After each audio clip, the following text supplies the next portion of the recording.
welcome to the April 13th, 2022 City Council work session.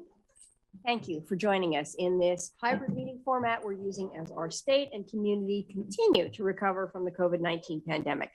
This format enables the City Council to meet and take care of business while keeping everyone safe. For work sessions like this one, where there is no opportunity for public comment, those wishing to access the meeting can do so by watching the live stream available on our website, the broadcast on Comcast Channel 21, or by calling into one of the phone numbers listed for this meeting on the public webcast and meeting materials web page. And thank you again for joining us. It is great to be in this hybrid format and actually see so many colleagues in person. And with that, I will turn it over to the city manager for our first item of building electrification. Thank you, Mayor. I agree. It feels really great to be in person. It's great to see staff here in person, some that I haven't seen in a couple of years, actually. So really great. Monday felt like an awkward dress rehearsal because it was like camera. I wasn't even sure where everything was, but today actually is starting to already feel like home.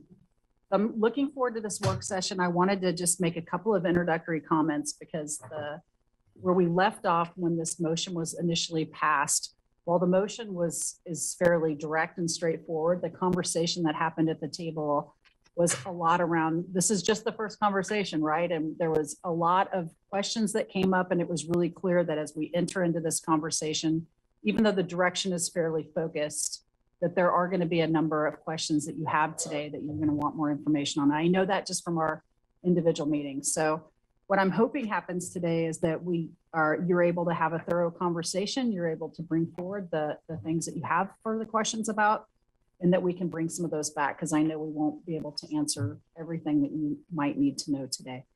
So with that, I'm going to turn it over to Mark and Lydia, who are here to walk through the presentation. Thanks, Sarah. Good afternoon, Mayor and Council. I am Lydia Bishop with the Building and Permit Services Division, and this is Mark Whitnell with me. He is the Eugene's building official. And as Sarah mentioned, we're here following up on a motion in November to discuss potential code changes that would require all new construction be electric only beginning January 1st, 2023. The council requested a discussion, so obviously there's no code prepared at this time. We move forward with this analysis, presuming that council is really asking for a prohibition on natural gas and not all energy sources, including wood and hydrogen. So today's work session resulted in a motion that I'll detail a little bit later on in the presentation. So first, we wanted to ground ourselves in where this came from, which was from the discussion about the Climate Recovery Ordinance, or the CRO. The Climate Recovery Ordinance, the CAP 2.0 discussion that was conducted by Chelsea in November. The City Council passed the Climate Recovery Ordinance in 2014 and updated it with community-wide greenhouse gas emissions reductions goals in 2016. As detailed in the CAP 2.0, there are 3 emissions buckets: transportation, building energy, and fugitive emissions. The building energy bucket contains the emissions associated primarily with electricity and natural gas used to heat and cool our homes, businesses, and stores. And the majority of these emissions are from natural gas. The work session today relates to further exploring one of the CAP 2.0 12 additional strategies. And that specific strategy is strategy 2, regulate natural gas. So this is regulate natural gas infrastructure in residential, commercial, and industrial buildings. Obviously, this is a strategy specific to the energy bucket, and the CAP projects an annual reduction of 40,000 metric tons of carbon dioxide equivalent when implemented. And so here we're at the policy decision or direction. There were 2 related motions from the November work session, and the first being to direct the city manager to schedule a work session. Here we are. To discuss changes to city code that would require all newly constructed commercial, residential, and industrial, and that's left out of the slide, I think, sorry about that, buildings to be electric only starting again January 1st, 2023. After consulting with the City Attorney's Office and the State Building Codes Division, we believe the path to completely prohibit natural gas for all new buildings can be achieved by amending the Eugene City Code, Chapter 6, our Environment and Health Code, simply by adding a statement like natural gas infrastructure is prohibited in newly constructed buildings. And then, of course, we want to define natural gas infrastructure and newly constructed buildings. The analysis we did was specific to the motion, which directs a complete prohibition for all new construction. If the council is interested in something more complex, such as allowing exceptions for certain uses or industry, and depending on the questions we hear today, we may need to evaluate those and come back later with a response. One of the things that becomes less clear is at what point providing exceptions would be preempted by state statutes and trigger us to move into the state building code. And at this point, I will pass it to Mark to discuss this as well as some relevant state initiatives. Thanks, Lydia. Again, I'm Mark Whitnell, building official. The last time I talked to council, you were all still in person pre-COVID. So good to see everybody. We have a statewide building code in Oregon. Local jurisdictions like Eugene are prohibited from adopting regulations that relate to the same things that are in the state building codes, but that provide different requirements. Unless those local requirements or local regulations are approved by the state through a local building code, local code amendment process that we'll talk about here in just a minute. The building code specific to fuel gas provides the requirements, minimum requirements for how you install gas piping and gas equipment in a building. But there's no requirement in the codes to have gas in a building. You can build a code compliant building without any gas infrastructure. It's an option that's described and allowed in the code, but not required.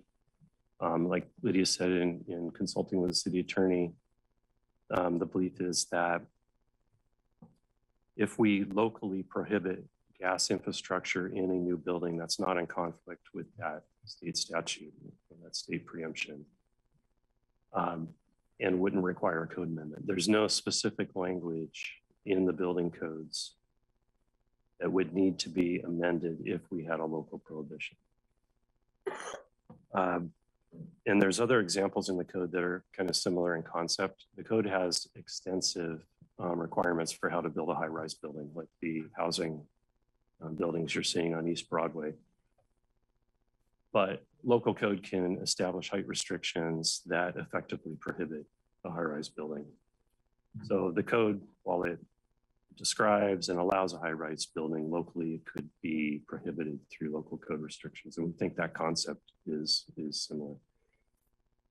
However, if it were to be determined that the local code approach we're talking about is preempted, that it would be in conflict with statute, there is another potential path, which is to apply to the state for a local building code amendment. And that process, is described in OARs. And it involves, drafting a proposed ordinance, holding a public hearing, and then submitting an application to State Building Codes Division with the ordinance and a report of the hearing, which includes the list of things you see there: a summary of comments received at the hearing, an outline of the impacts of the local amendment, an explanation of responses to substantive concerns and issues that were raised, identification of any financial or regulatory incentives that are being provided to businesses or contractors impacted by the amendment, and an estimate of the fiscal impact of the amendment for both residential and commercial construction. And then that proposed ordinance and supporting information is reviewed by the state, by building codes, and it can be approved in whole, in part, with conditions, or denied. There isn't a precedent to look to try to predict how the state would react to an amendment doing what we're talking about, which is just prohibiting natural gas in a building. We have reached out to Building Codes Division and have talked to them about the council's work and what we're going to be discussing today. But they're unable to give us an answer to a hypothetical question. They need to be drawn in with a real question. Could you speak up a little bit? I'm having trouble hearing you. Yes, absolutely. Yeah, and apologies, I didn't catch the last piece. They need to be drawn in a little bit.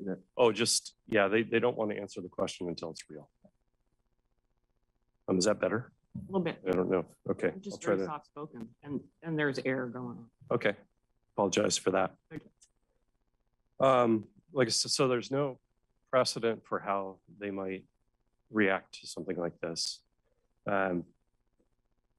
There's currently 5 local code amendments that exist in Oregon. And there are none in Eugene. Eugene, we don't have any local code amendments to the state building code currently. 4 of the 5 were adopted or approved in the 90s. The most recent was approved in 2004, and none of them are of any sort of similar scope or scale to a gas prohibition. So none of those kind of enlighten us on what the state might do.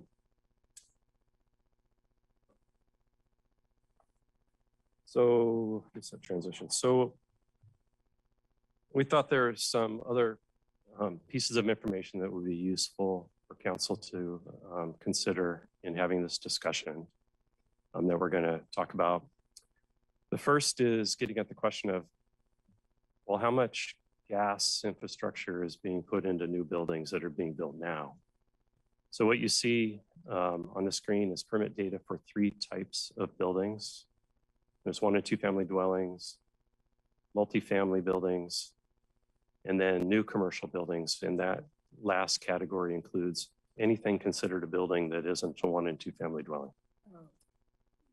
So multifamily buildings is included in that bigger group of new commercial buildings.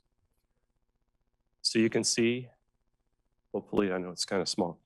So you can see that of 229 buildings or new 1 and 2 family dwellings that were permitted in 2021, 83% had gas piping and equipment installed. So common with 1 and 2 family dwellings that are currently being built. You can see the breakdown there of how the gas is being used. It's a different story for multifamily buildings. There were 85 buildings that we looked at, and to get to that kind of sample size, those are permit applications received or permits issued or projects completed in 2021. So of 85 multifamily buildings, just 12% had gas infrastructure installed. There's a definite difference between what is usually referred to as low-rise residential, which is, if you think about 3-story and less, smaller apartment buildings, versus larger scale buildings all the way up to the high rises on Broadway. The large buildings, the multi-story buildings and high rises have more extensive common areas, a lot of amenities like swimming pools and club rooms, and typically would require emergency or backup generators that would require gas. So those larger buildings have natural gas installed. The smaller low-rise multifamily typically don't, or at least the majority don't. We've got one development going on here in town that has, I think, 20 separate buildings, each with 12 units, 12 apartments in each building, and none of those buildings are being constructed with gas. That development does have a clubhouse with a swimming pool and a barbecue and fireplace, so there is gas to the development, but not to the apartment buildings themselves. Also thought that it would be helpful to look at or to consider what's happening at the state level regarding greenhouse gas reduction.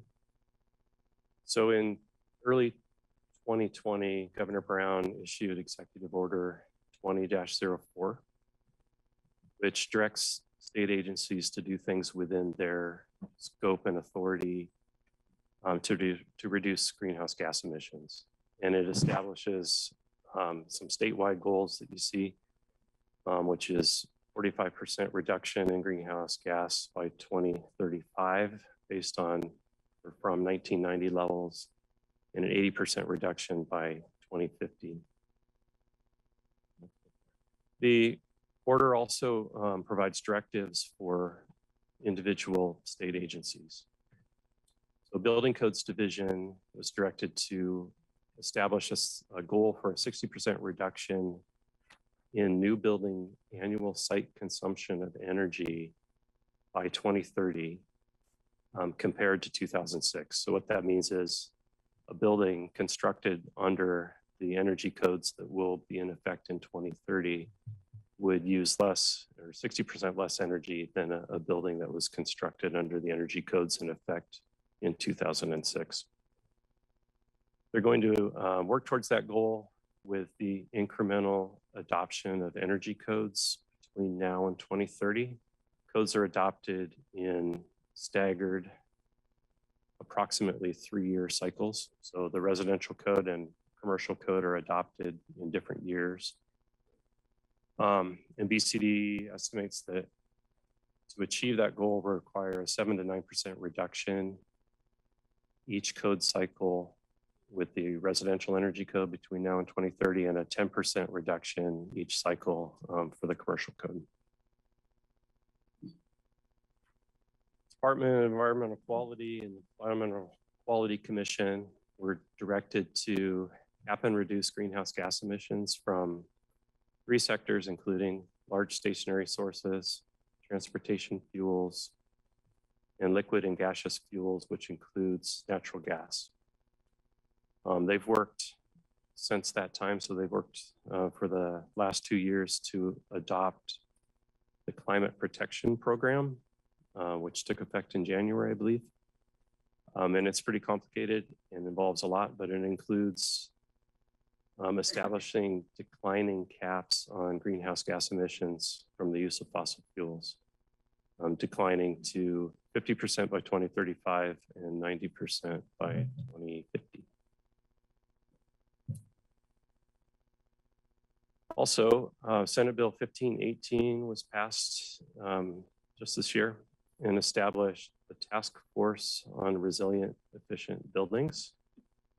They're charged with the responsibility of identifying and evaluating policies related to building codes and building decarbonization for new and existing buildings that will enable the state to meet the greenhouse gas emission reduction goals that are set forth in statute, including a 75% reduction in greenhouse gases from the 1990 levels by 2050. The task force will make recommendations on legislation to legislative committees ahead of the 2023 session. And Mayor Venice is on the task force, and they had their initial meeting last week.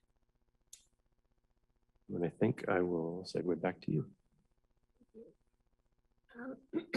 As I mentioned at the start of this discussion, there was a second relevant motion made at the November work session, and that directs the city manager to provide council with a roadmap for how the city can achieve decarbonizing existing buildings with particular consideration for how low-income and historically marginalized households will be impacted and included in the process. This roadmap must include strategies for decarbonization of rental housing stock, and a draft of this roadmap shall be provided to council before June 30th, 2022. This work is currently being conducted by Good Company and will be presented to the council this summer.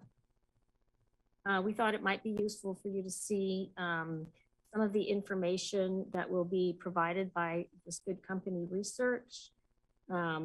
We believe, and I'm not going to read through those unless you want me to specifically leave that slide up for a few minutes. But we do believe that some of this additional information may inform and be relevant to the discussion that you're considering now with regards to prohibiting natural gas in new buildings. So we know there may be additional questions not specific to the code path that we've discussed. And as you know, Mark and I are not the experts on the CAP 2.0 or the city's sustainability program.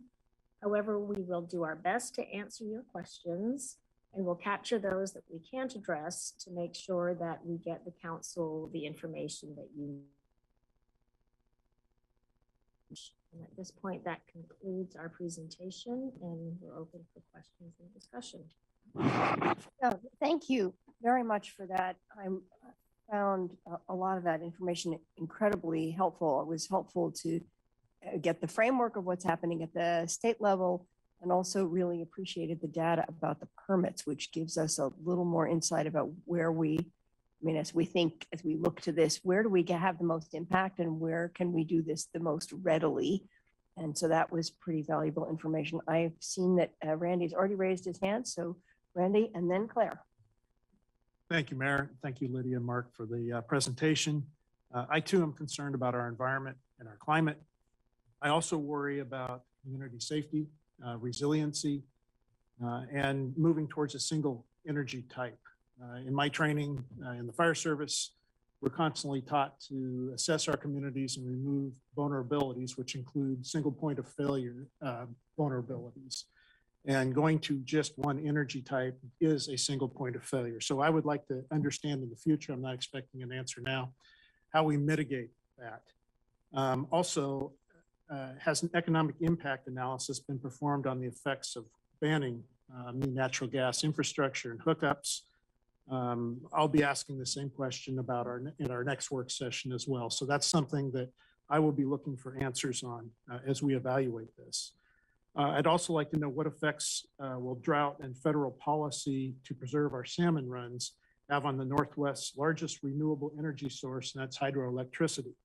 And to be clear, these reductions include scheduled dam spillovers, idling turbines, and that are happening now, along with the proposed dam breaches in the Lower Snake Canyon and Klamath Basin. So what effect will this have on our overall energy portfolio as we start to push more demand on a reduced supply?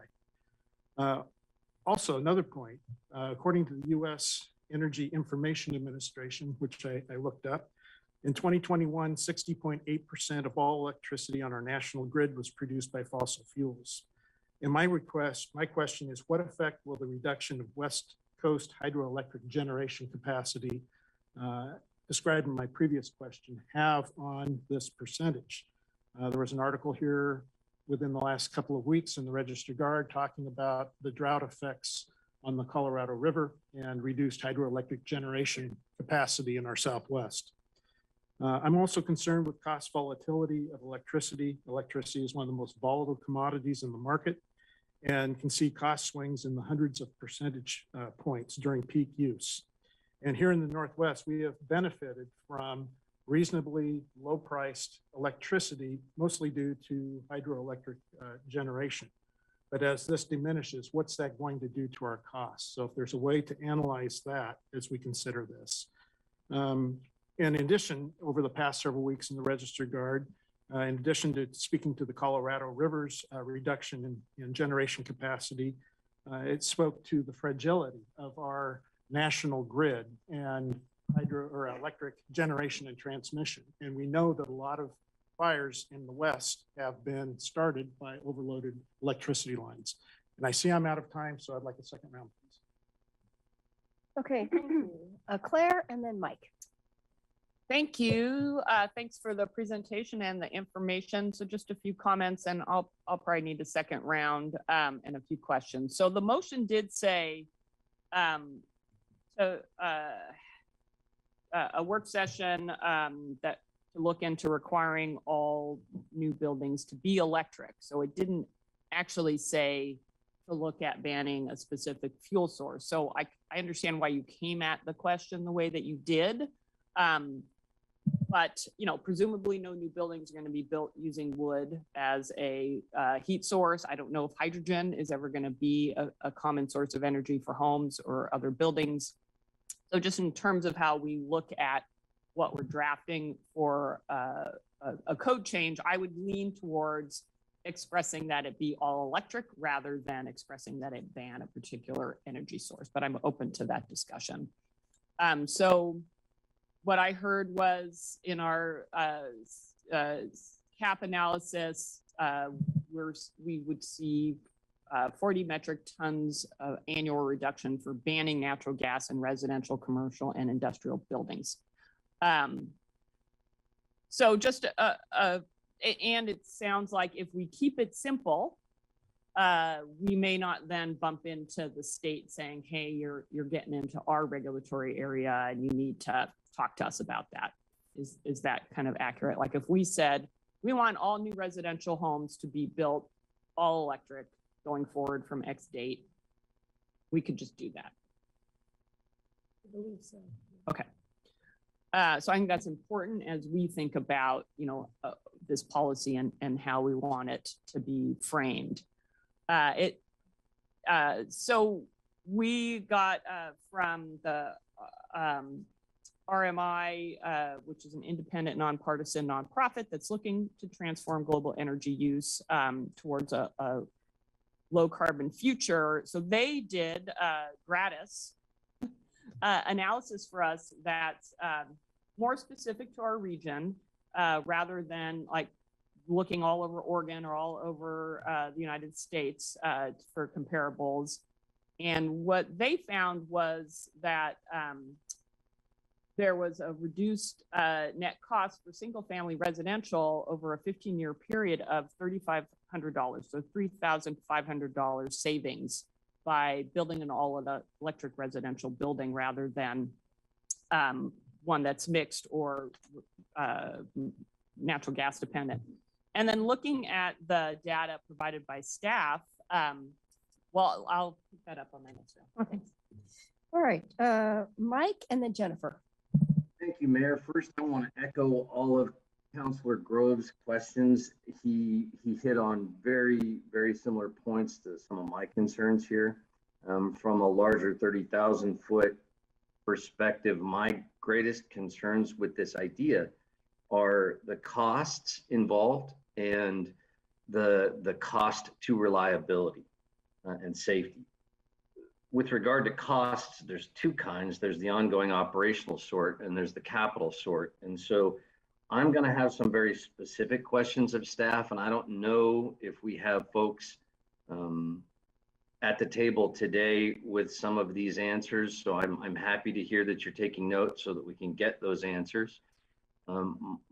My first question is, it may seem strangely off topic, but it will get back. And if there's anyone there who can answer it, I would love to know the answer to what it cost us in real dollars when we finished the Echo Hollow conversion to add the capacity for electrical heating of the water in the Echo Hollow pool. Is there anybody that can give me that number, what we spent to do that? The cost of switching it, yeah. Maybe not right in the room right this second, but in the next work session they will be. So they're outside. And let me be specific. I know that in any construction project like this, there's a thing that the people doing the actual work get paid by, and it's called a schedule of values. I would like to see the summary of the schedule of values for what we paid to create what is, if I'm not mistaken, a hybrid system. It's not an all electric system. It's a hybrid system because they left the gas infrastructure there to use as well. Am I right about that, Sarah? I believe that is correct. Okay, so we presumably studied what it would cost to transition to all electric. Would I be right about that? We at least I don't have the answer to that. I think we can, no, I mean, I just think we're going to have to get back to you on that. Presumably, we would have studied the idea of complete 100% transition cost versus the hybrid system of adding the additional electric capacity.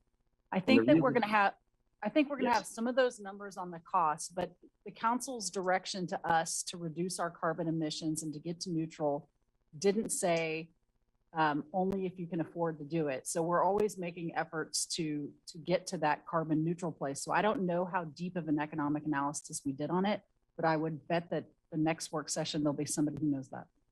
Yeah, my assessment based on on the research I've done is that it would cost us considerably more to go to all electric, and that it would cost us more to operate. And the reason that's germane is because we had a company called Solarc do a study for us in 2017.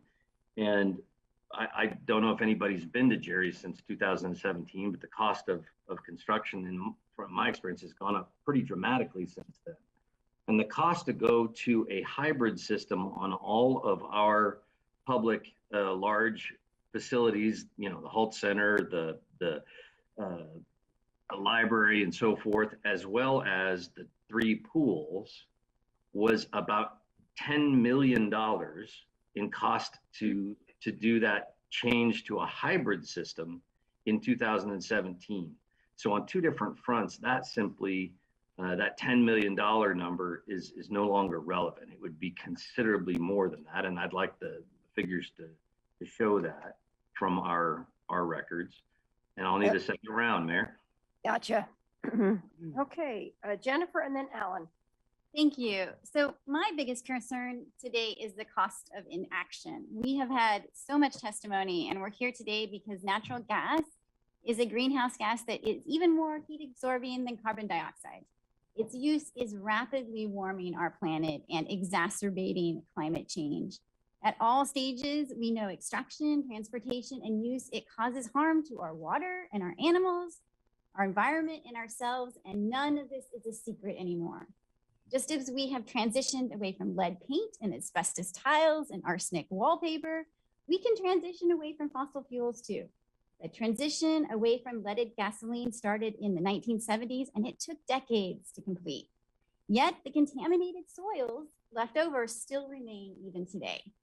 Similarly, the transition to cleaner electricity in key areas will also take decades, time that will allow an equitable transition that has assistance for low-income people and businesses and those who are most harmed by climate change. And like leaded gasoline, our children and grandchildren will be dealing with the harmful effects of fossil fuels long after this transition as well. This is all about choice. It's a choice to live in reality and take responsibility, or to pretend we don't see the harm. It's a choice between profits and people, polluters and lessening pollution, between corporations and our community. All of us here have a choice. We are already behind, and we can kick this can down the road to the next generation, or we can build them a solid foundation to continue the work we will do to make a healthier and safer and more resilient community. If we stop expanding our infrastructure for natural gas and we have a targeted transition, we can create a robust community engagement process that is inclusive and equitable to determine the details about how we get there. We can use what we've learned from our middle housing engagement and improve on that already highly successful model to figure out those details. People in our community are ready. We're ready to be part of the solution. And my question is, and I don't know if you guys are the right people for this, is can we build into our transition, if we set a target, let's say our target is 2045, can we, as part of our process, build in that robust community engagement process, something similar to what we did with middle housing, to figure out those details of how we're going to get there after we set a target? Yes, I think we certainly could build in the kind of engagement process that the city council is interested in having as part of that transition, yes. Okay, I only have a few seconds left. My last question is, have you guys looked into this idea of an infeasibility exception? I think in attachment A in the AIS, there's some examples of what other cities have done. Most everybody from the amount of research I've done, Counselor, have some sort of exception for infeasible, impractical, no electric option available, or they have exemptions for industry, research, development, fabrication industries that, you know, would potentially be in that pickle, I guess. Is our consultant capable of helping us with identifying those things? Or would that need a different? I'm sure I understand. I'm sorry. Yeah, so you're talking about the second motion, the work that Good Company's doing. I'm looking at Matt because I know he's met with Josh. If you know the answer to that. If they're looking specifically at the industries that where it would be infeasible. Yeah, so as part of the second motion, that study really is actually engaging with the business community, with industry, with energy producers. I think that's why we think there'll be good information that comes with that. That's focused on decarbonizing, right, the existing building stock. But it'll also be looking at what's technically feasible. And that to some extent that could relate to what can be done with new construction as well. So I think that's another piece of data that will be helpful. So that's what's included in theirs. If we're talking about exemptions to new building construction, I mean, it's kind of tangential. It might help inform that, but that's not what they're focused on in the study. Thanks. Okay, thank you, Alan, and then Greg. Thank you, Mayor. I think climate change is the defining issue of our time, and we need to act, probably, as we've seen from the recent IPCC report, faster than we think we need to act, and faster than we are right now. And adaptation, as opposed to mitigation on climate change, is going to be extremely expensive. My guess is that it's in the range of 100-fold times more expensive to adapt to climate change than it is to mitigate for it. But how we do it, the order that we do things in, and the pace is very important, and we need to be smart and thoughtful and careful about how we do it. I put forward 3 requests for more information on 3 actions being taken at the state level that are, I think, very relevant to what we're doing here today in this conversation, and they were touched on earlier in the slide presentation. The task force on resilient energy buildings that the mayor sits on is going to bring us in this fall some suggestions about how to decarbonize, how to use the code to decarbonize. So that might be something we want to take into consideration as we move forward and how they're doing. And they could make recommendations on how the state building code should be adopted that we might want to key into. And the climate protection program was the second one, which requires Northwest Natural and all fossil fuels actually to reduce their greenhouse gas emissions 50% by 2035 and 90% by 2050. This isn't a goal, it's a regulatory requirement. So the trajectory of those greenhouse gas emissions will significantly help us meet our CRO goals. And the third one, which wasn't touched on, was the roadmap to 2035, which is what the Global Warming Commission is working on, which is adding up all the actions that we've done to date at the state and then seeing how far we need to go to meet our goals. Preliminary analysis looks like we're pretty close with all these actions that we've taken by the governor and the legislature, but the next set of actions could be really informative to our CAP 2.0 plan and show us what's left for us to do. The last 2 in particular, CPP and the roadmap to 2035, are really relevant, and they give us a better picture on what is necessary at the local level to do after all these statewide actions have been taken effect. And from what I've seen so far, all these statewide actions get us pretty close to our goals at the state level. The important point for us is that because all that stuff's being done at the state and at the national level, what we need to do at the local level will be greatly lessened. We don't need to carry the entire whole weight of getting all the greenhouse gas reductions in our CAP 2.0 on our shoulders. Because of all these actions that taken at state level, we can also be thoughtful and careful how we proceed. We don't need to do them all at once. We don't need them all immediately because of all these things that have already been done. Alan, you're over, so I can give you a second round. Yes, please. Thank you, Mayor. Okay, sure. All right, Greg and then Emily. Thanks, Mayor. A couple of things I want to follow up on. One is Councilor Groves' concern and my concern as well about the state of the electrical grid, particularly on the West Coast. I've done enough reading to understand that our infrastructure, our electrical grid infrastructure, is a lot more precarious even than our road infrastructure is. And because we have not actively maintained that infrastructure in a way that could take on the capacity of as much electricity demand as we have right now, we're not in very good shape, and we're not, our communities are not safe as a result. So I think that we need to be mindful of that.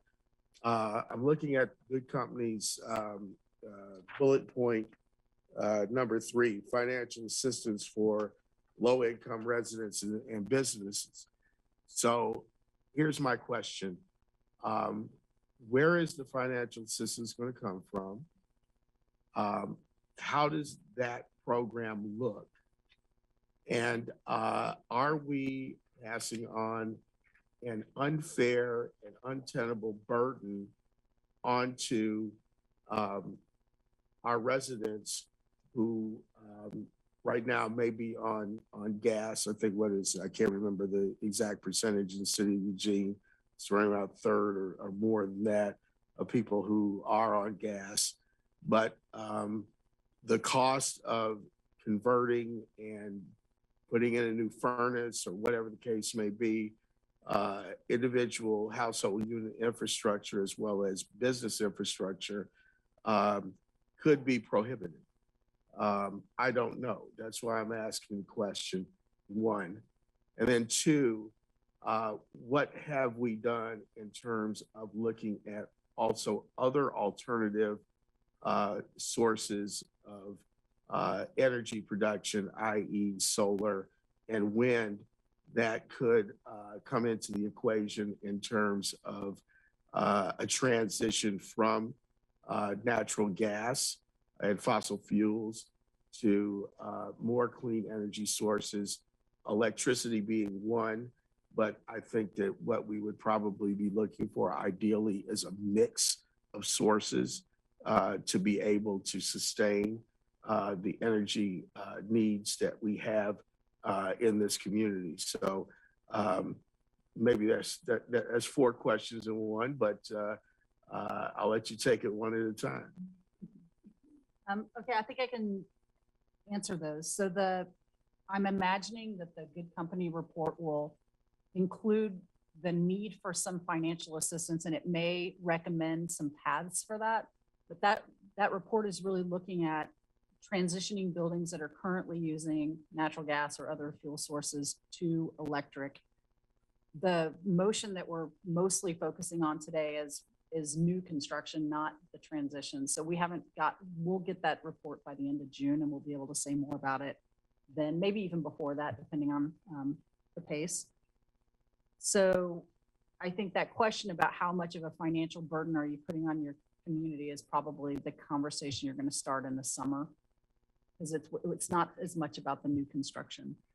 The part about the mix of sources is interesting, because I think part of the reason why we moved forward with this work session, assuming that what you were trying to do was actually eliminate fossil fuels, is that the basis for this whole conversation was around decarbonizing. And so if there is the possibility for somebody to electrify their home with solar or hydrogen, or if they want to, heat their home with wood, maybe not the best for air quality, but I think we weren't presuming that you were trying to ban all of that. So that's an interesting piece. Did I miss the question there? Did I miss the question on that? No, I don't think you did. So I think we will want to, as we move forward, get really clear on, are we banning all fuel sources except for electric, or do we want to allow for a mix of uses? That's a question that we'll need to answer as part of this first motion for sure. Built into some other ordinances that I've looked at that have been enacted in some other cities, there are certain exceptions based on legitimate need for the continuation of the usage of natural gas. Now, I know the technology is rapidly changing. As that technology changes, and as we work with the gas companies or gas providers to reduce the carbon emissions, Greg, you know, I'm sorry, you're way over. I'm way time. over. Okay, I'm give me a gonna- second. I've Give me given a you a second second round. round. Yes, I'm sorry. I kept thinking you were gonna wrap it up and keep No. going. So If you let me get away with it. I I did, will. I let you get away with it. But here we go. Okay, Emily and then Matt. I didn't see the timer. This is really so important and it's so complicated and there's a lot of emotions. I hate these controversial projects, but they tend to be the most important ones. It's our future and we have to weigh, you know, our comforts and what we're used to now with what we can obviously see is happening. You know, it was almost 80 degrees last week and it might freeze tonight. So we're fooling ourselves if we think we can't do this really fast. I so appreciate Randy's and everybody, the questions about more information that we need so that we can address these really wide variety of concerns. And Jennifer, I also appreciate your statements about the necessity. And so there we have it right there, our two divisions. Then I just have some random questions as usual. If we said it's no more gas, it had to be electric, whichever way we put it, by 2023, would that imply to projects that started in January of 2023? Or if you had started a project last week that included gas, where would you fall into that continuum? I mean, we probably don't know yet, but that's a concern to me. You know, we don't want to put a halt on plans because we don't know which fuel source we can use. Yeah, generally, projects are vested when they are submitted. So if something was submitted in December for permits, I think we would continue to honor that because they're vested in that time frame. I don't know if there are other considerations that we would have in this instance, but that's how we would generally think about something. And you could add clarity to an ordinance Right. to make it crystal clear. I just don't want people having to rush to meet a deadline, you know, and I want them to have enough notice so that they can do this responsibly. Will we still be allowed, will they still put in gas pipes in the streets? Remember, at Riverfront, we weren't sure what we were going to require or what they were going to do, but Northwest Natural put the pipes in. So if we have new construction on new roads, what's that situation? Will they be able to put those pipes in? Yeah, I think that it depends on what the use is. If they're expanding the network, it wouldn't make sense to expand to like a new subdivision where they aren't allowed to be in the buildings, right? If that's what you ban, but they would be allowed to update, maintain their existing infrastructure. And we would have to look at that as part of the 2045 decarbonization plan, right? It would be really hard to take away gas from people who are using it right now. And I think that would give us a lot more pushback in this effort. But absolutely, we need to keep whatever is still being used functioning. And you can switch, you know, now from gas to electricity. And I know you're able to switch from electricity to gas. So if the pipes were put in there, I know this is not where we want to go, but all of a sudden there was lots of renewable gas and the pipes were there. I've had it done way in the past. You can put a pipe into your house. When I talked to Ed McMahon, I said, you know, is it really cheaper to put in gas infrastructure appliances into a new building? And he said, no, they cost the same. The problem is we have a demand for gas. And if you look at the figures that we got today, 83% of new construction has gas. But evidently, that's because of demand. And I will also need a second round. Okay, thank you. And Matt. Thank you, Mayor. With respect to my colleague from North Eugene, as pointed out by Manager Maderi, the conversation today is not about changing existing infrastructure and the fiscal cost associated with such a change. Rather, today's work session is about possible code changes requiring all new building construction be electric only. We've been ensured by our eWeb partners that our system can handle the load, and we must, as the numbers in front of us are alarming. Our CAP 2.0 webpage at Engage Eugene references local emission sources from 5 years ago, electricity producing 2.4 metric tons of CO2, while natural gas produces 27.8%, or more than 282,000 metric tons. So I appreciate the framing of this work session as, quote, potential code changes to require that all new construction be electric only beginning January 1st, 2023. Essentially, a prohibition on any new fossil fuel or fracked natural gas infrastructure in our homes and offices. On slide 10, entitled Permit Data for Natural Gas Infrastructure, it's made clear that 229 new residential dwellings, or 83% of those permitted in 2021, had gas piping installed. And commercial buildings, 845 of them, 20% of the recently permitted new buildings. If we were to parse out industry, like distilleries, breweries, and coffee roasters, how many of those newly permitted commercial buildings were simply office buildings versus industry like the food and beverage sector? Yeah, at this point, we don't know, but if that is of interest, we can do that work. Our permit system right now doesn't track that kind of detail. So that involves really looking at those 845 permits individually and figuring out what uses are in the building and what the gas is being used for. That can be done. It's just not a report that's readily writable or available. I'd very much welcome that, especially considering the testimony that we received Monday night asking for feasibility waivers for certain industry. And I'd also like to hone in and appreciate attachment B, which includes a link to California communities who have advanced similar pro-electric and prohibitions on fossil fuels. The two that jump out are communities I used to live in, Encinitas in San Diego County, home of Lou's Records and Today's Pizza, and 91X in San Diego. Encinitas required all new residential commercial buildings to be all electric, making it the 50th municipality and the first city in San Diego County to require all electric buildings, with situational examples for restaurants, essential service, and special projects. Is that similar to the feasibility waivers that were floated Monday night?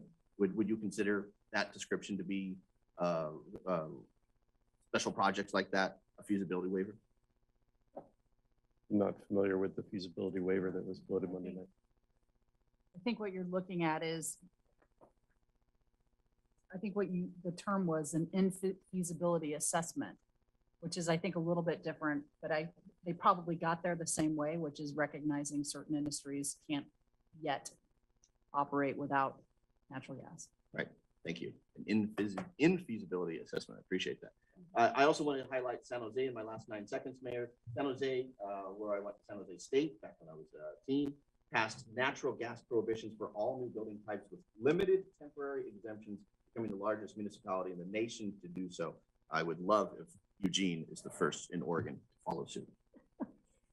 Thank you. I have a long queue of second rounds for counselors, In the second item. and we have a second item. So I'm just wanting to do a check. Yeah, we can bring back the second item at a different time. Okay, I think that would be great. So thank you, and my apologies to the folks who have That's okay. allotted time and met Just this gonna, like, schedule. make faces at you when they will. Yeah, I know.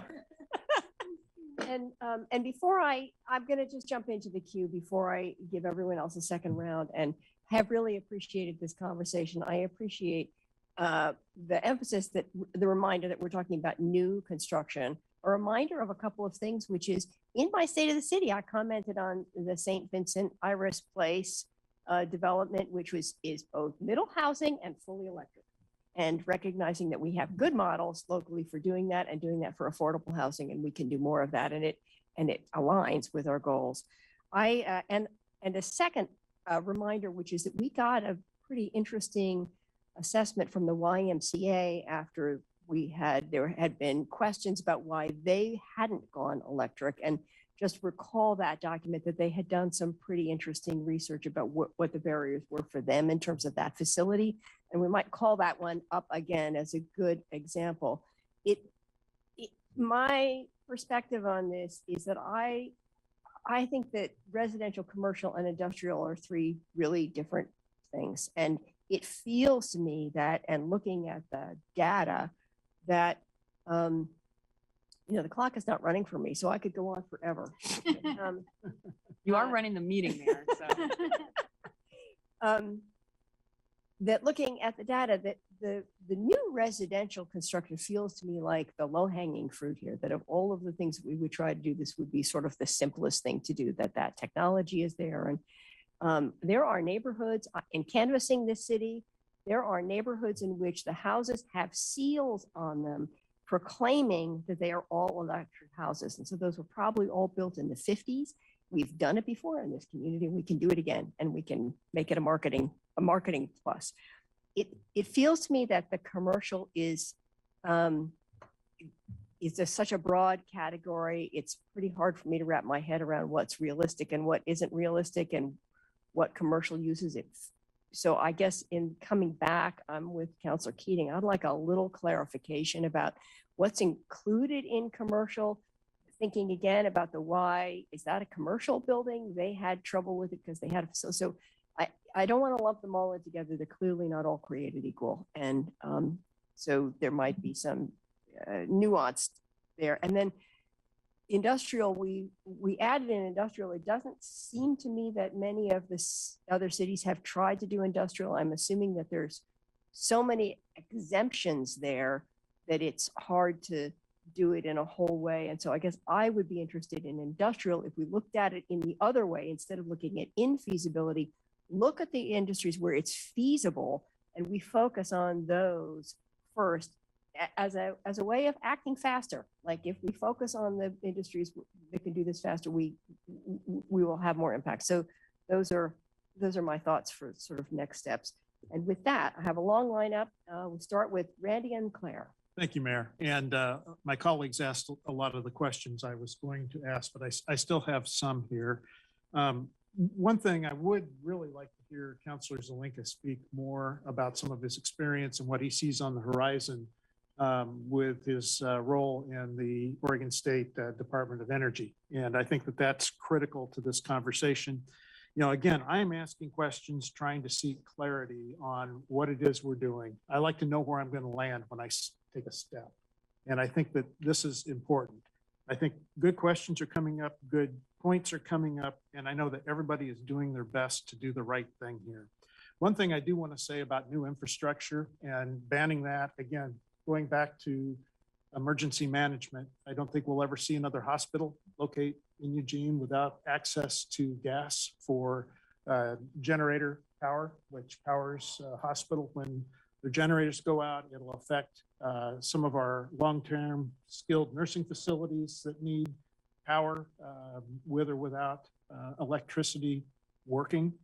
I'm wondering how it will affect a future emergency operations center, which if we were to build one after 2023, what would we use for fuel for the generator? Diesel being stored does not work well. It's a constant problem where gas actually burns much cleaner and doesn't tend to gel up in the tanks. So those are things I think we need to be thinking about. And also I want to say that, with every type of energy, there are pros and cons. I mean, there was another article in the Register Guard in the last week, a wind generation company, 150 eagles were killed. That's an environmental impact, an environmental concern. I already mentioned the transmission lines being overloaded and starting wildfires, some of our worst wildfires in the Western United States. So that gets back to the point that Councilor Evans emphasized with the stability of our grid. The other thing, our national grid, as I've been reading up on it, has some real stability problems with incompatible components, but that's something we need to be working on nationally.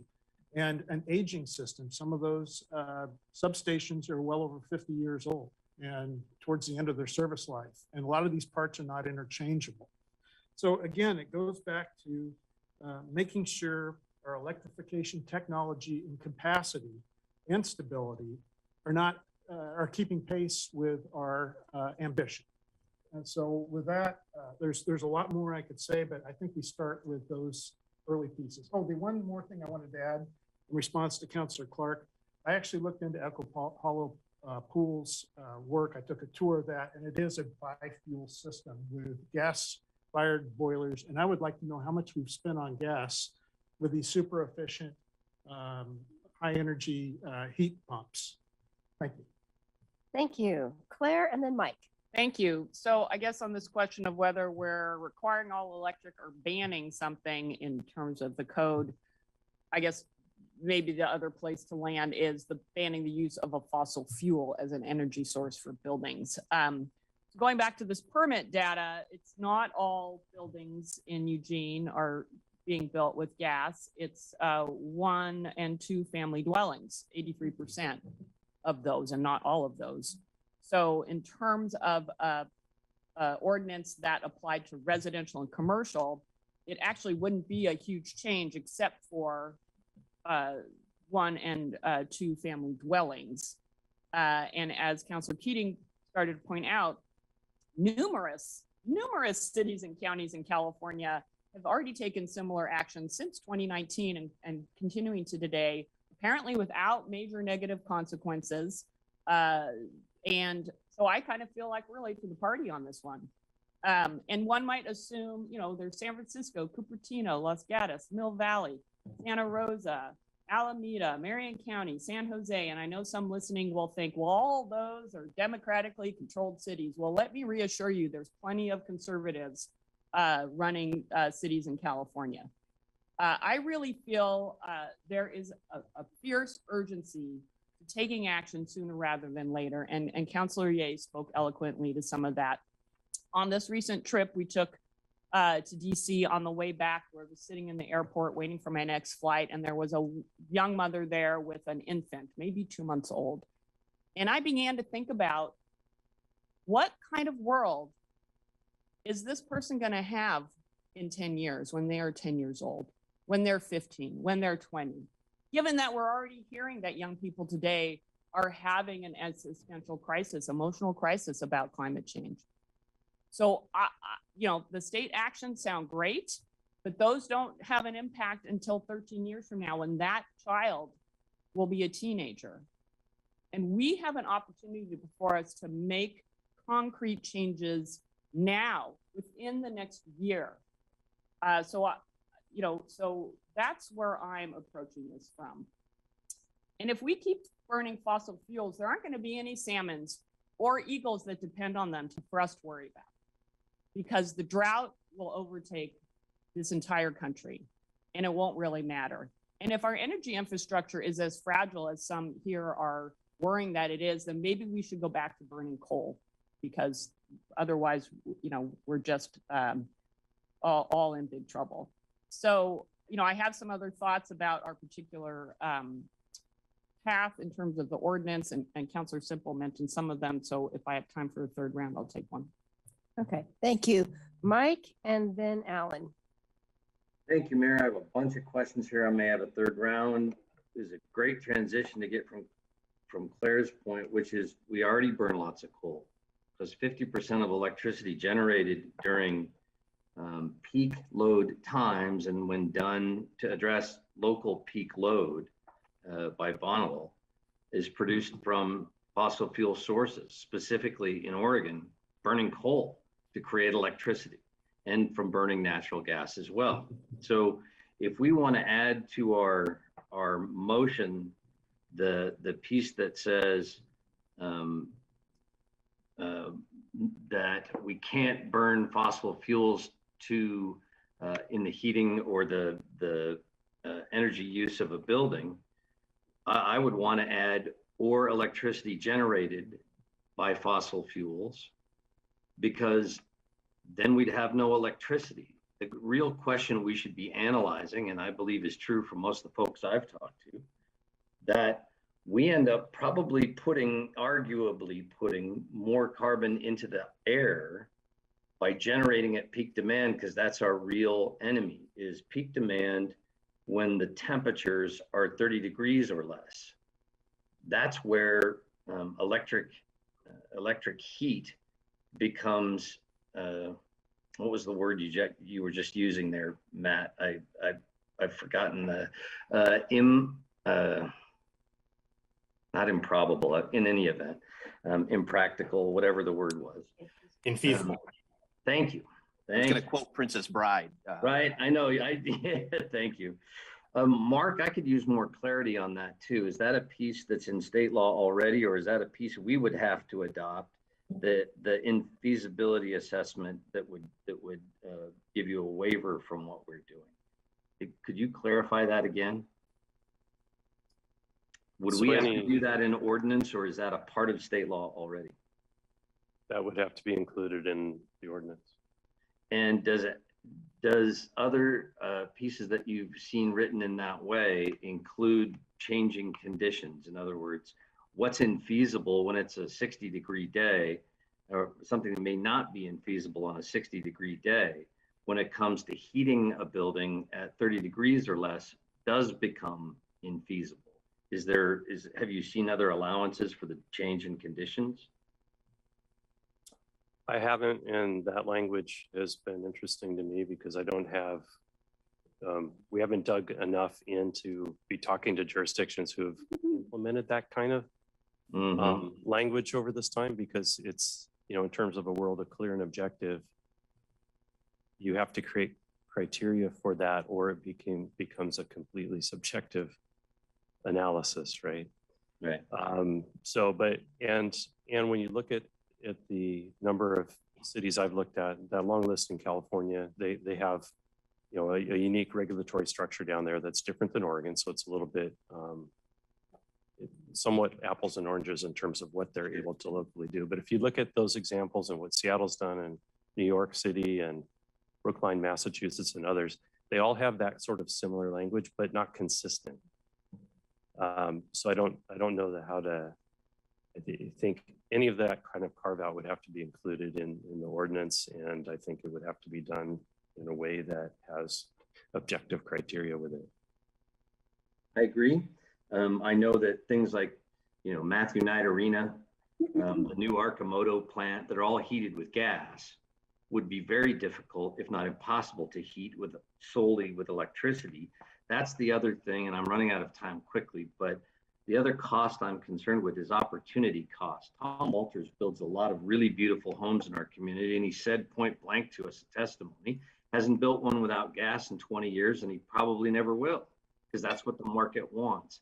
So I suspect that we're going to see a lot of large facilities and most of the new homes be built in other cities as soon as we would potentially implement an ordinance like this. Thank you. Thank you, Alan, and then Greg. Thank you, Mayor. So a couple of points. It's fun to talk about stuff that I do on a daily basis. All the state actions actually start now in 2022 and 2023. It's not sometime in the future, so they have to start working on this immediately. Mike, to your question, HB 2021 required electric utilities to be 100% clean by 2040, but it doesn't include EWEB. It's just Pacific Core and PGE. So it'd be good if staff could find out for us what EWEB's plan is. Question I had, in attachment B, it had the list of cities, and it said all new buildings, all new constructed buildings. It's really unclear. It's one sentence, two sentences, whether or not that includes industrial, or is it just residential and commercial? Often I don't think of buildings as industrial. So if we get some clarifying what all means in all those cases, I'm not sure it means all in a lot of those cases. And also, how does it relate to what's in the building as opposed to the building, the process, commercial industrial process equipment, and how that gets related.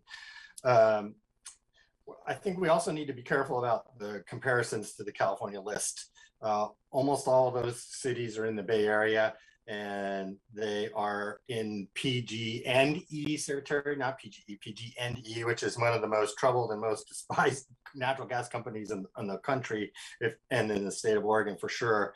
And they have completely different regulatory framework with local building codes that they're able to do. So the comparisons need to be careful about that. The second question I had relates to the percent of natural gas emissions that come from fireplaces and cooktops. If we could break that down. Third question, I saw that Good Company is going to look at the existing commercial industrial stock, but I think that's relevant for here in that what's the projection for new types of buildings in the commercial industrial sector and their protected natural gas use forecast, where they're going to use it, how much they're going to use. I think that's really relevant to this conversation.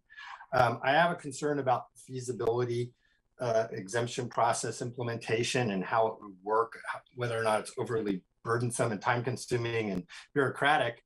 If people don't do it and they just go somewhere else, we've accomplished nothing. So how does it work? Who does it? How much effort would it take? What's the definition of infeasible? Economic or technical?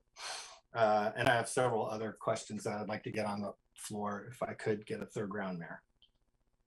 Okay, thank you. Greg and then Emily. Thanks, Mayor. And I will point out that Emily has better candy than I do. Totally I true. don't, I got the I chocolate. don't know whether that was on purpose or that was some other kind of motivation behind that. But anyway, She's sweeter than you are, Greg. But to my question and concern, our first testimony the other night was from, I believe, the owner of Oakshire Brewery, in which he pointed out that his business could not thrive or be sustained if they were to go totally electric. And I think that the mayor's point, disaggregating the three areas that we need to focus on is important. There's industrial, there's commercial, and then there's residential. I think residential is the low-hanging fruit here. But again, do we have, or is there a backup source in case the electric grid fails or our electric situation fails, our electric goes out, that could kick in that is not based on fossil fuels? Is there a backup source for that? And if there is, how do we get to the point where we can implement that? The second thing is that as far as commercial is concerned, I fully understand that there are people who need open flames, particularly in restaurants, to cook. So as we are building an ordinance that addresses these issues of decarbonization, how do we best address the issue of those restaurants and coffee roasters and breweries and other businesses that need to have some type of natural gas source to be able to make their businesses run? You know, what my concern is what does that exemption look like? How does it look? And how do we build it in a way, in a framework that will also take advantage of changes in technology as we move forward? Because I think that within the next 5 to 10 years, as quickly as technology is changing, we may be looking at new and different sources that would be more efficient and be more applicable to replace natural gas as a source for that. And that's maybe something that we work with Northwest Natural around in terms of eliminating carbon emissions and reducing carbon footprint. Thank you. Emily and then Jennifer. Thank you. I noticed myself looking for the unmute button when it gets. It's like when I couldn't leave the house without a mask. I'm gonna get real personally. With this climate change, I have 2 children. I would be the rockin' grandma. And both of my children have consciously decided to not have children because they don't want to bring someone they love into this world. So we got to change the world. It won't get me grandchildren, but otherwise, let's just quit, start drinking, stop procreating and start partying. I don't think that's what people are going to choose. And I'd rather go out on a world of hope rather than despair. The residences, I think, are our low-hanging fruit. We've proven that we can live electrically in houses. So that's maybe we need to do it in steps. But that one really seems like a given. And if people really want to live in houses with gas and they're going to build them elsewhere, that makes our housing problem better. I say, go on. The industry part and the infeasibility part, do we want to attract businesses that aren't sustainable and environmentally friendly? If you're building a new business and you're going to make our environment worse, maybe we'd prefer you did it somewhere else. And about giving exemptions, I can think of a lot of times when the benefit is bigger. Like obviously we have to keep the hospitals going. But I wonder if we go that route to industry and in feasibility, if we could do it like our MUPI. You only get it if you also bring other benefits to our community. It would be great if we could think they were environmental benefits, but will you build us 100 houses? What could we get something good out of this? And then my last consideration is, just like the housing, how many people are aware of this? And if they were aware of it, what would their feelings be? It's the people who live in the residences who vote. And if they feel threatened by this, then they're going to be unhappy. Some people are asking us to put it to a vote. If we were, I don't think we're ready, but I wonder if we should do some kind of get venture data, give us some statistical analysis of what the popular feeling is. Sometimes we need to look ahead. But anyway, those are my points. This is urgent. If we can't do everything at once, we need to do what we can. Thank you. Thank you, Jennifer, and then Matt. Thanks. So first, I want to appreciate Councilor Groves pointing out like basic services and the importance of making sure, right, our emergency services work when we need them to work. And while we're, our technology is growing around battery storage and greener fuels, I think it's important to remember that we do have to leave space to ensure those things are working. And that is the beauty of what I understand in feasibility, which is a hard word to say. Infeasibility waivers are going to get us. And hopefully you guys will bring us more details back on that. But the way I understand it is it's going to be able, it's going to make it so that we can make waivers for folks who need to be able to use natural gas in areas that we critically need to work. And then as our technology changes and like Councilor Evans was talking about, we can reassess that as we go forward. And there may be a time where battery storage is cheap and effective and our hospitals can transfer over to that. But until then, we need them to work. Exactly. So that's why I think this adding some type of waiver system is going to be very critical. And then I had a question. We talked about this executive order in our presentation. And it's my understanding that Northwest Natural is suing to stop that. Do we know where that is? Anything about that or what?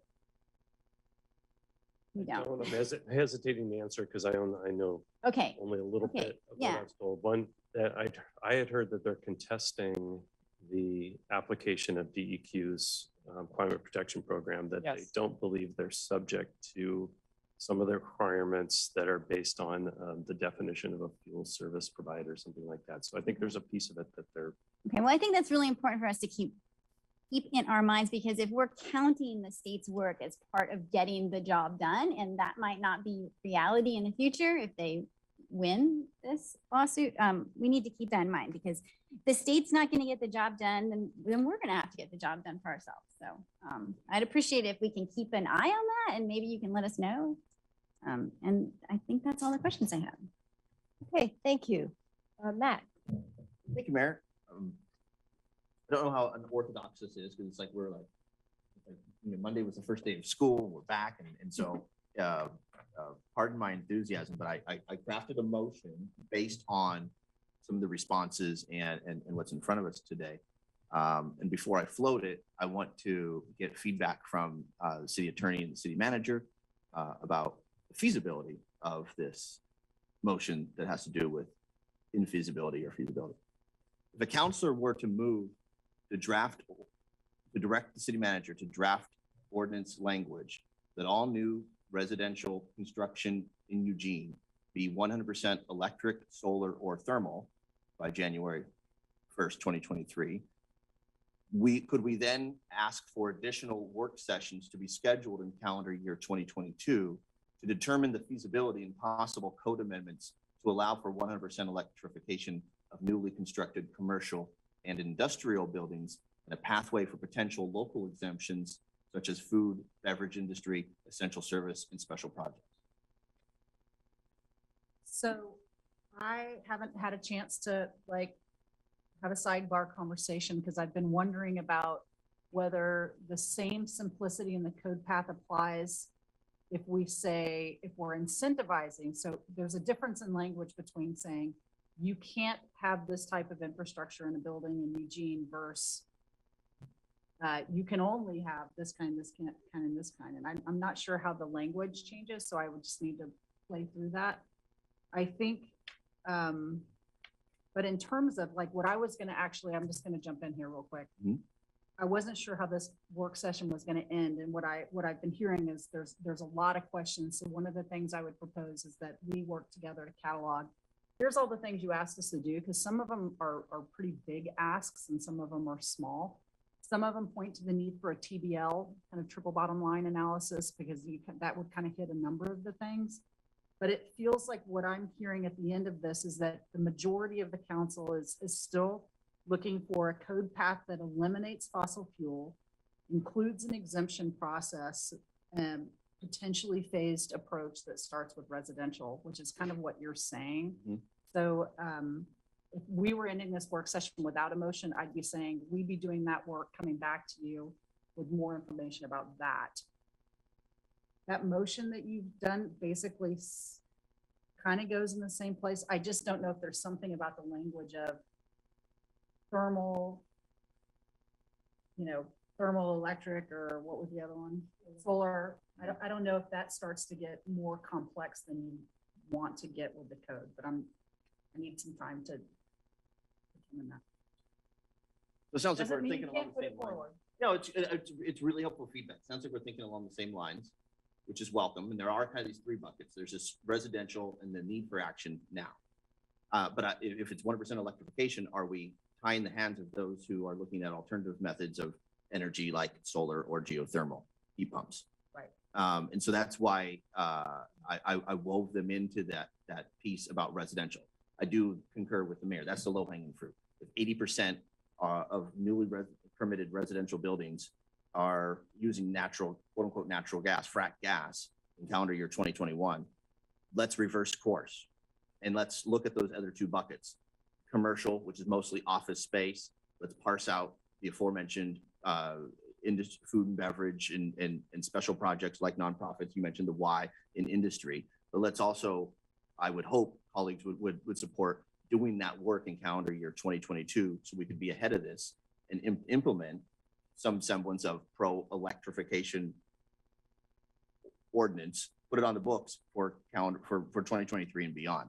So that's the thinking behind that, but I didn't want to float that if we were way off base. I think the two places where we diverge is I would want to explore, could we write code language that eliminates fossil fuel as opposed to putting all the other language in there? And what I would have suggested is that we aren't coming back with ordinance language yet. We're coming back, but your approach is come back with ordinance language. So that's the only difference. May need a second round, Mayor, because I might need to tweak that a bit, but that's, or a third round, apologies. That, just so my colleagues are aware, I'm prepared to make a motion, but I'm happy to weave in that feedback. Thank you. Okay, we have Claire, Alan, Greg, and then Matt for third rounds, but I also just Excuse me, wanted Mayor, to- I was in for a third round as well. Oh, yes, I'm sorry. Did I neglect you? I'm sorry. You were probably in somewhere in that line. Okay.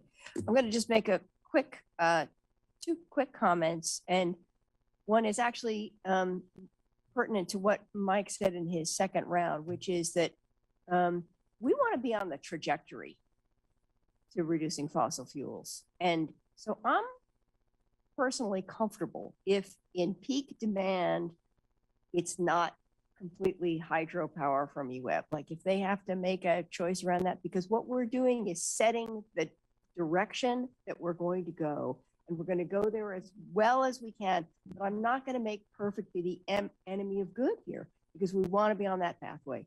It's up to EWEB to figure out how they're going to do that work, and I'm trusting their expertise that they can do that work. I want to be on that pathway. And I also want to say about the city's work, we can and should be a model for how to do this. And so it's important that we do it well, because we want other cities to follow in our footsteps.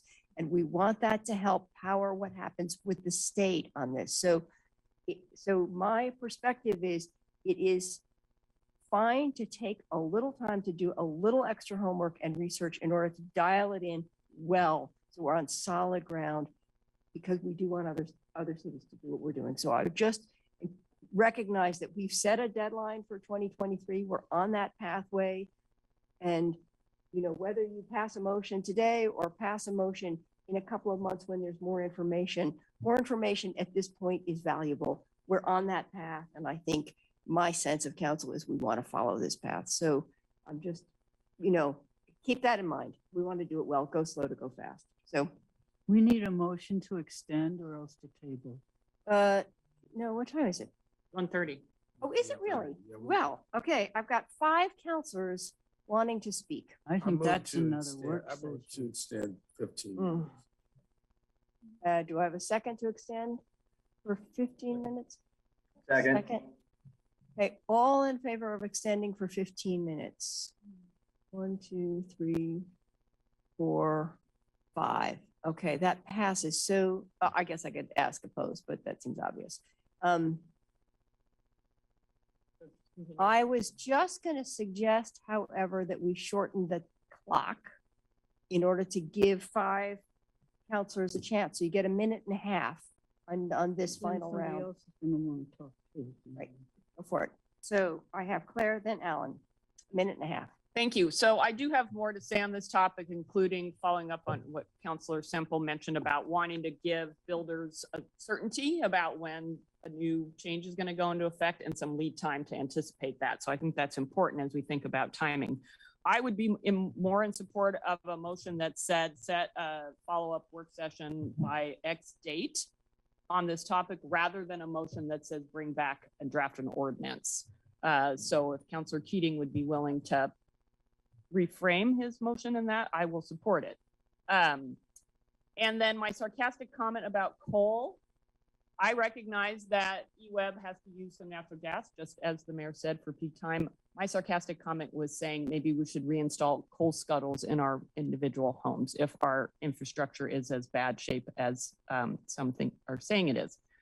And then Mark, on hospitals, are they permitted under the same things as residential and commercial, or do they have a special permit?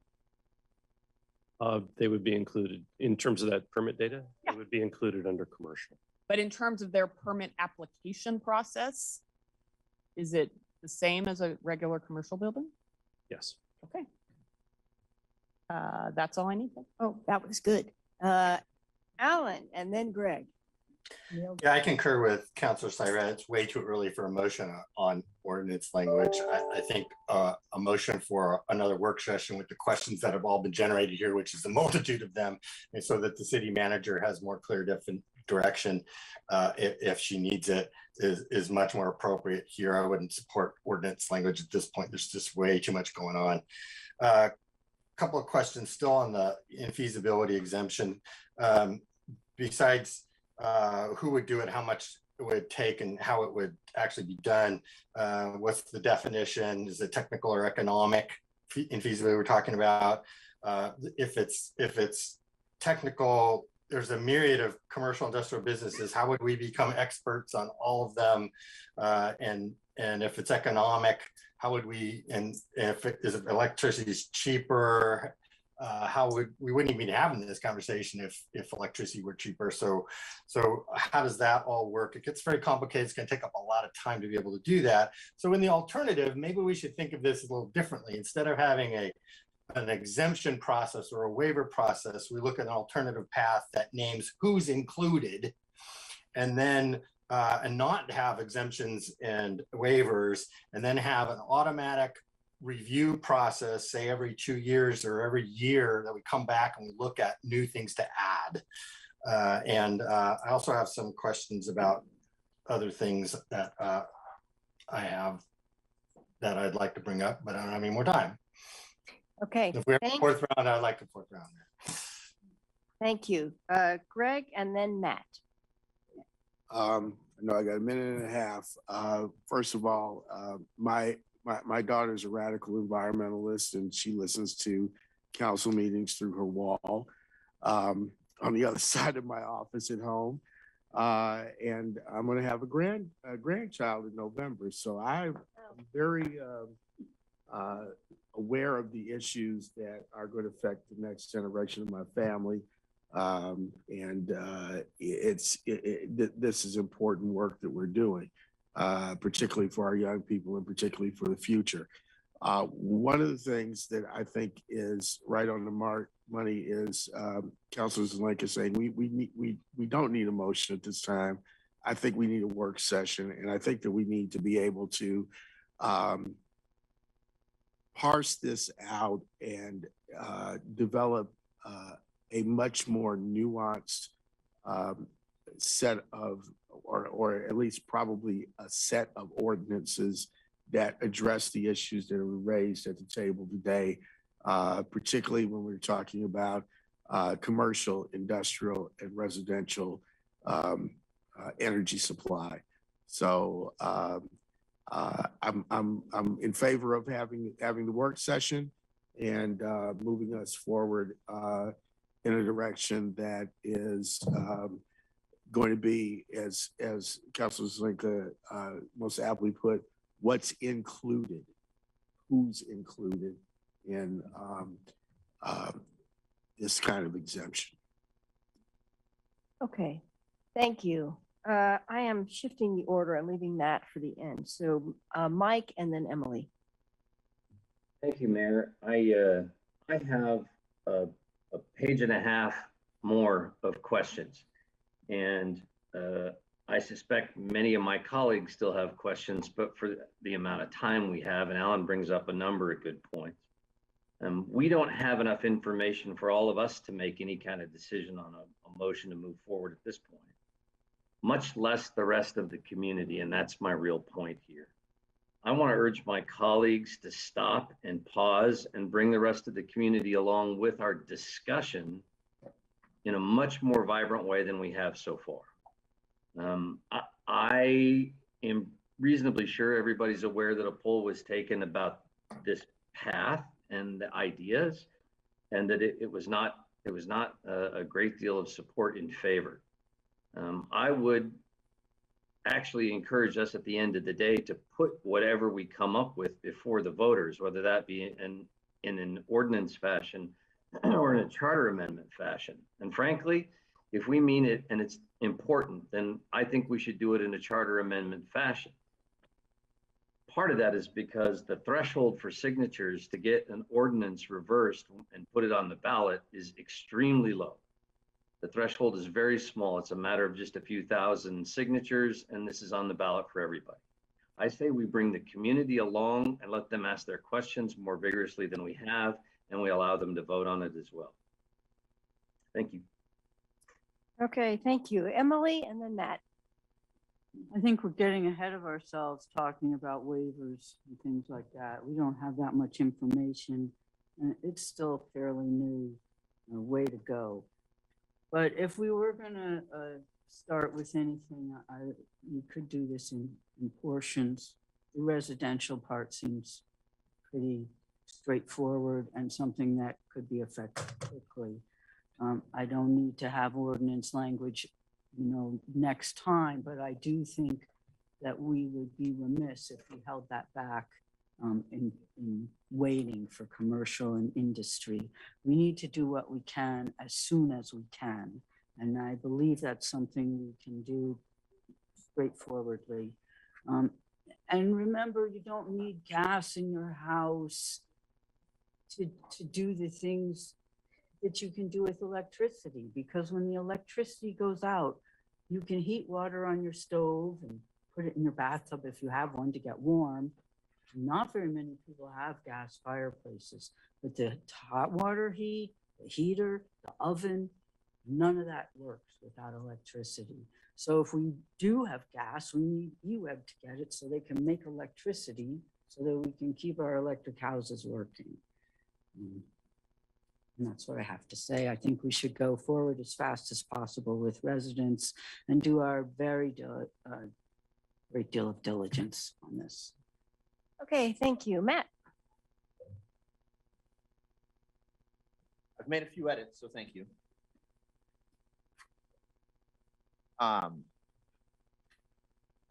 Mayor, I move to direct city manager to conduct a work session to determine draft ordinance language by July 31st, 2022, that all new residential construction in Eugene be 100% electric, solar, or geothermal by January 1st, 2023, with additional work sessions to be scheduled in calendar year 2022 to discuss feasibility and trajectory of reducing fossil fuel usage and possible code amendments to allow for decarbonization and electrification of all newly constructed commercial and industry buildings, and a pathway for potential local exemptions of food and beverage industry, essential service, and special projects.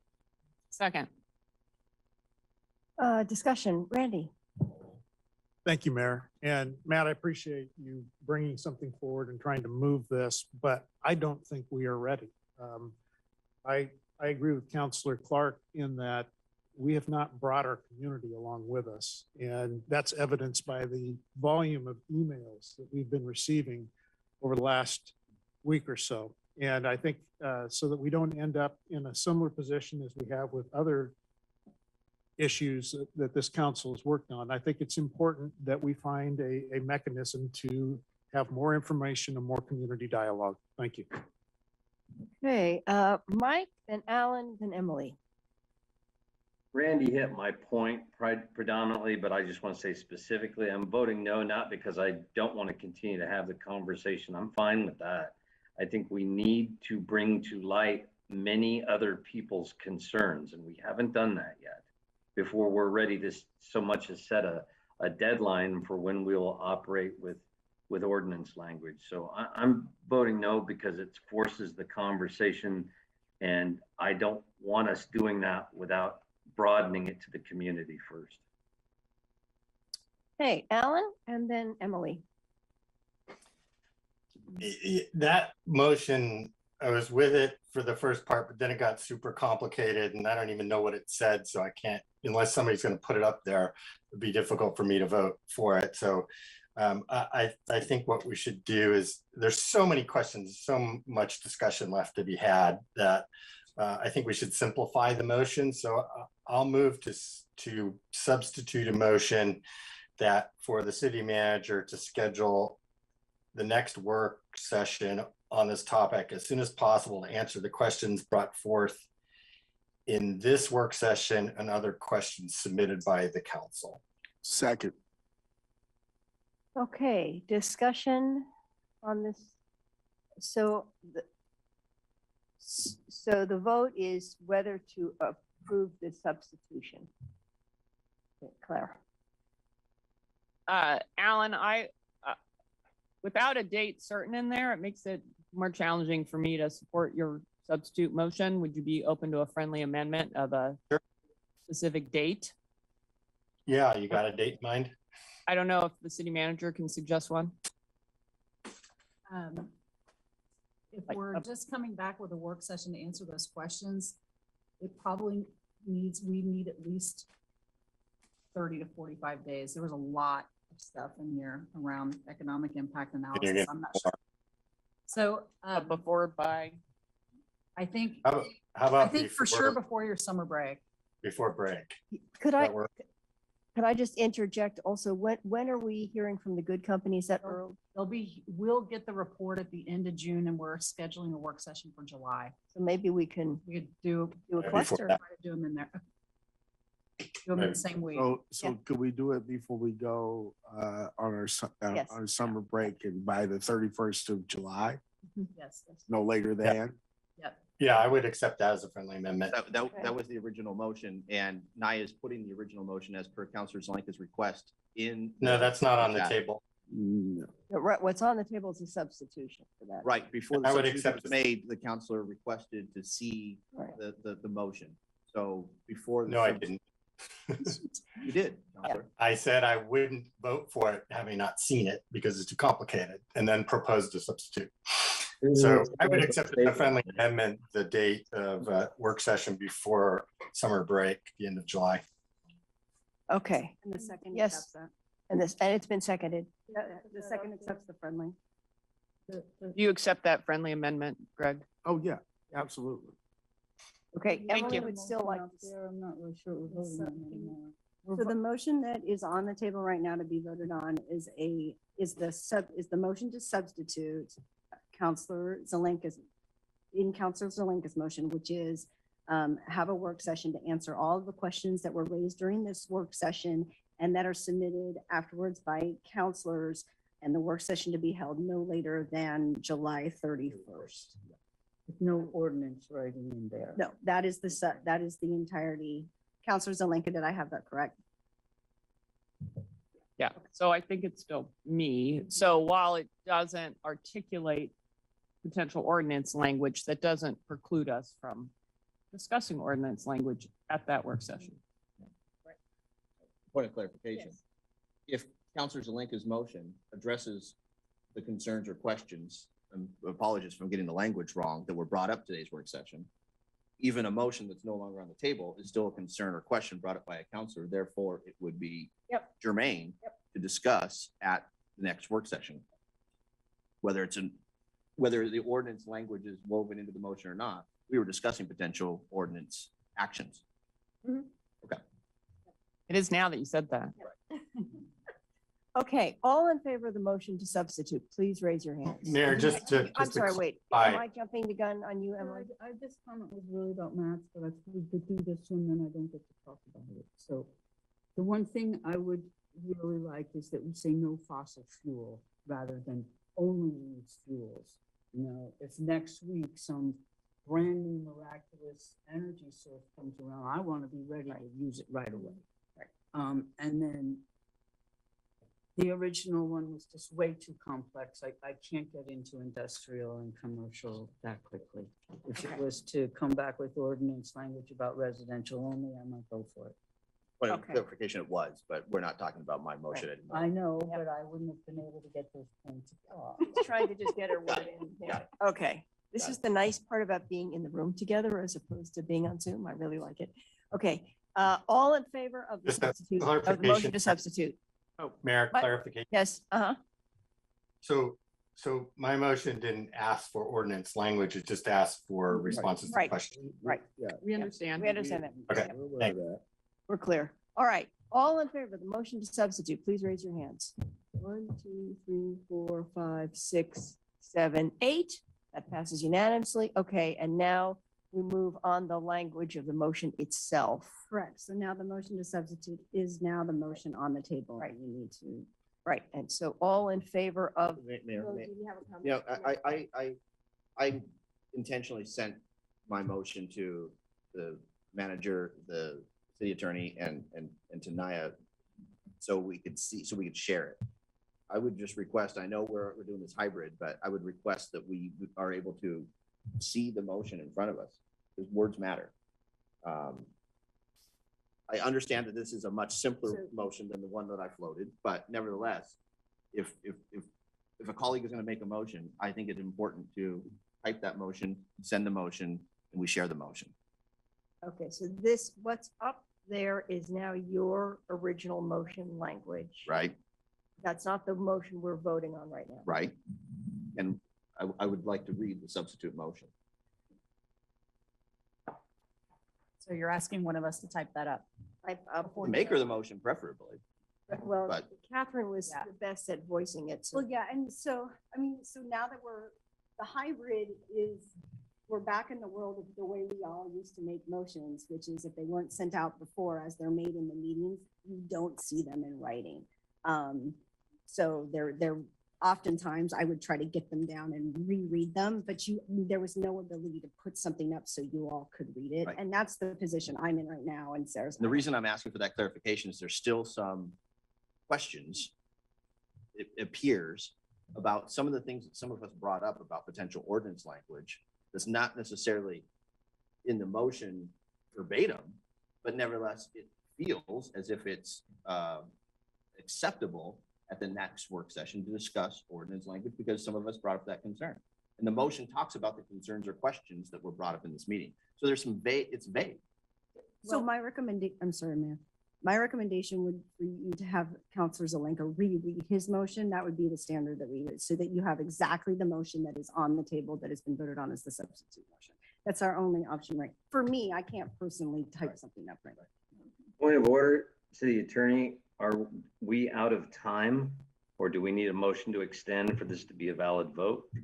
It doesn't need to be, the mayor as the runner of the meeting has the authority to keep it rolling, so it doesn't invalidate any vote that are. Okay. And I just want to step in here and say, this motion that's on the table says any questions that have been brought up now or that council brings up between now and the work session would be addressed in the work session. So all of your concerns embodied in this motion, you can reinforce those with an email to staff saying, these are the questions that I want to be sure we discuss. Okay. So it's embraced in Thank you. what we're about to vote on. That's great.